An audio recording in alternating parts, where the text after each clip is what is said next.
Oh my goodness. So, you know, they don't make these cards, this model anymore. And I really like it, and I am absolutely determined to keep it as many miles as I can. So what I've got invested in this car already, I bought it, a year, 2 years almost now. And when I bought it, I got it for a decent price, but it was only 60,000 miles on this car, which is really low mileage for a 2012. But what happened was the ABS module was going out, and the guy that had this car, they could have had it done because it was a recall thing from Toyota, but they never did it. So by the time I bought it, that was no longer available to have it done for basically nothing. So it cost me $3,000 to replace that module. But you've got to have brakes. Without that, you have no brakes.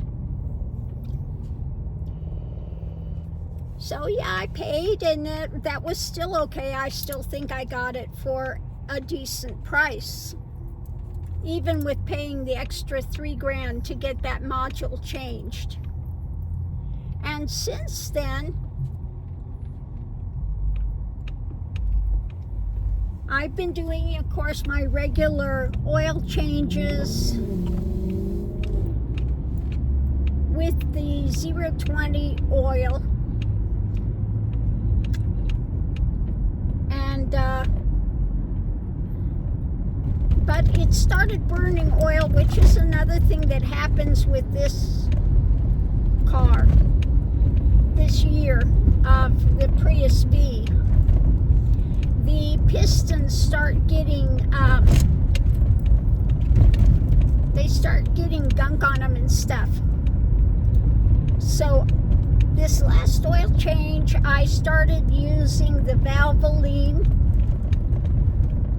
the one that cleans it, and that's supposed to straighten that up. Now, I just had a text message. I just was talking with somebody that's got a Prius V, and he said his was burning oil. He used that, and after 3 oil changes, it didn't burn oil at all anymore. So that does work for this car.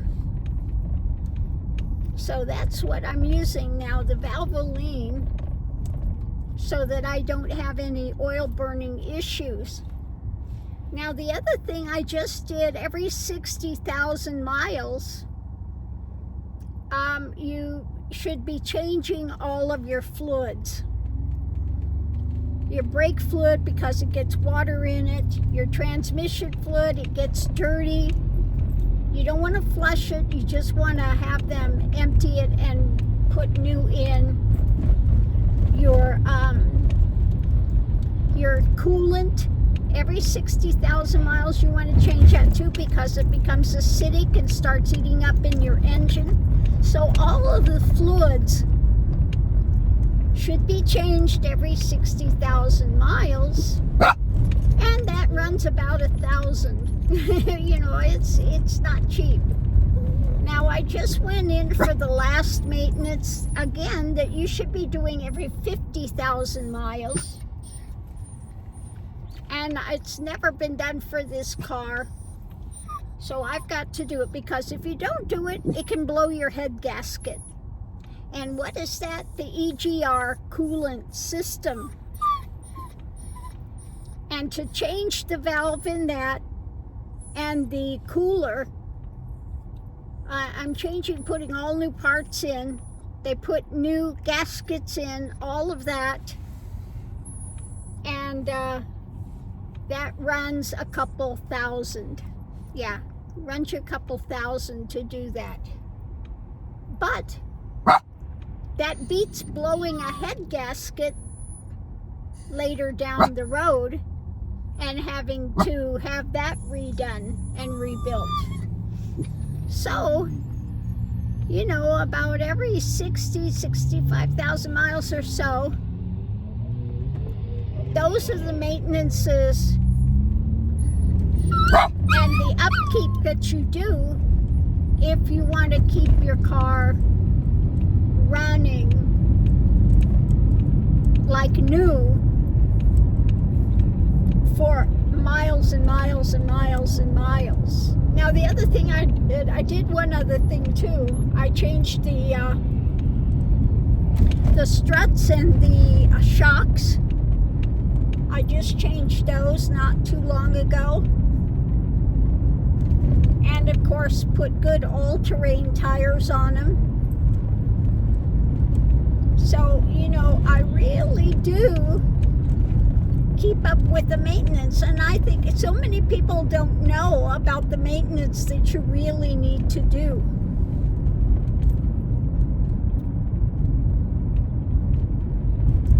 You know, they think if they just change the oil, they'll be good, but you know, all of these other systems, if you want to keep your transmission good, then every 60,000 miles change the transmission fluid.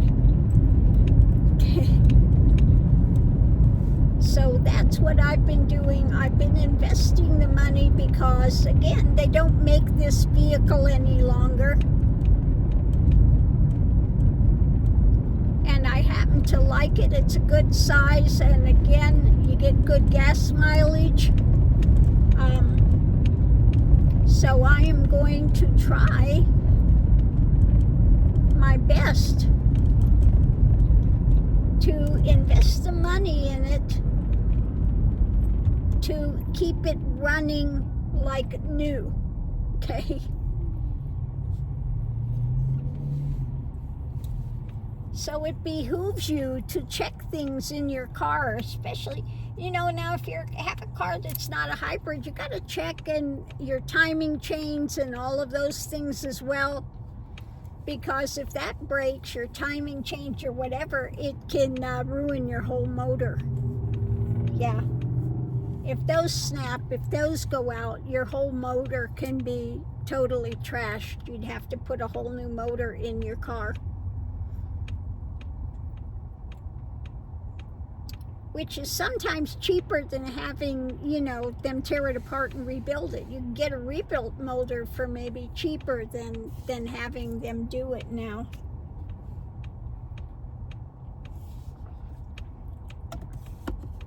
Now, when I take it in on the 19th, he's got me in with the master mechanic to change that cooler, EGR cooler and valve and all of that. So that will be good.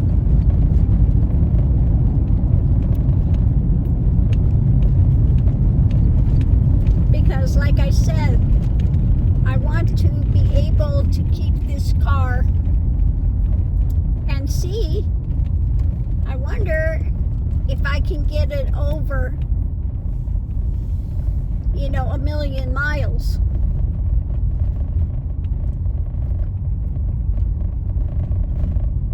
That's my goal. If I live long enough to do that, but I would like to get 1 million miles on it. So we'll see. We'll see.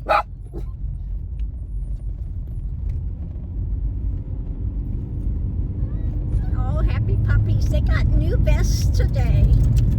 They got new pretties. Happy puppies. They just had their bone. Miss Lily I went into Toyota first, and then I came out She's over here kissing my ear. Is what she does. That's, I want the bone, I want the bone, I want the bone.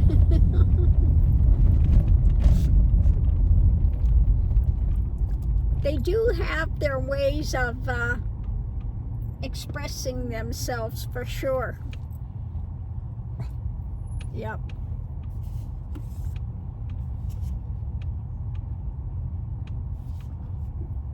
But anyway, so that's my big layout. This is, I guess you could say, kind of my Christmas gift to myself. You know, I'm going to take it in and have all that done. Have all the gaskets replaced and everything, put all new in it, which winds up running you some money, but you know,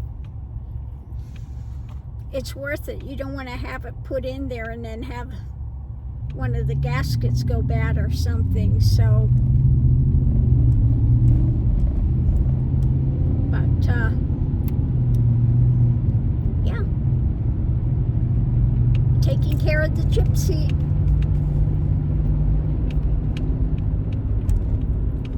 Because Gypsy's a runner, it's a goer.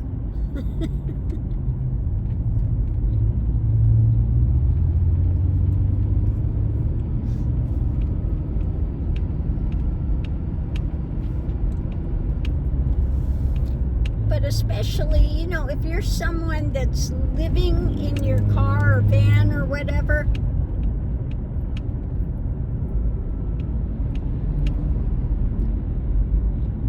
rather than spending money on, you know, having to pay for an apartment, whatever, keep your vehicle in top running condition. Don't wait till something's really going out to then take care of it, because it winds up costing you a lot more money in the end. If you have to have a transmission rebuilt or the head gasket blows or, you know, any of that, it's going to wind up costing you a whole lot more money than it actually does for the maintenance. And change your oil, even if you're using the, now another thing that I just found out that's good to know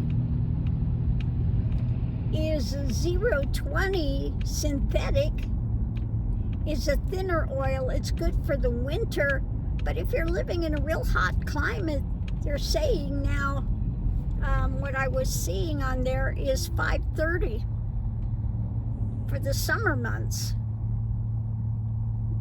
because you don't want the oil to be so thin that it's not, you know, working well for that. So that might be something I use in the summer months, especially because I'm on the road and running this 24/7. So I want to use the best oil possible, because what they were saying with this, in this country, this is based on, they use the 020 and across the board for something to do with their, not emissions, but other things with it. In other countries, the same vehicle will use the 530. So it has to do with them, of course, making money, etc. So, that's another thing. Check the type of weather you're in and what oil is best for that type of weather for your vehicle. And then, like I said, change your oil frequently.